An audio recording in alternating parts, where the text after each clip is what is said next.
इकडे सभेला गर्दीच न जमल्यामुळे स्वाभिमानी शेतकरी संघटनेचे अध्यक्ष खासदार राजू शेट्टी हे चांगलेच चिडले। सभेला गावकऱ्यांनी प्रतिसाद न दिल्यामुळे त्यांना आपला राग आवरता आला नाही। सांगली जिल्ह्यात कवठे एकंद इथे सभेचं आयोजन करण्यात आलेलं होतं।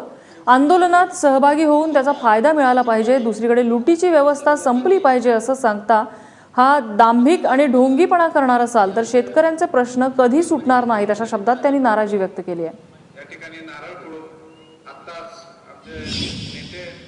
व्यवस्थेतला हिस्साही मला मिळाला पाहिजे आणि दुसऱ्या बाजूला ही लुटीची व्यवस्था संपली पाहिजे असा जर का दांभिकपणा, असा जर का ढोंगीपणा जर आम्ही करणार असलो तर शेतकऱ्यांच्या हयातीत कधी त्यांचा प्रश्न सुटणार नाही हे लक्षात ठेवा।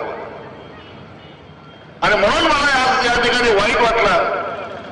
मी जेव्हा जेव्हा या गावामध्ये आलो त्यावेळी लोक आले, पण आज पहिल्यांदा मी माझ्या कार्यकर्त्यांच्यासाठी मत मागायला आलो आणि लोकांच्या मतला आणि माझ्या मतला अंतर वाढलं हे माझ्या लक्षात आलेलं आहे।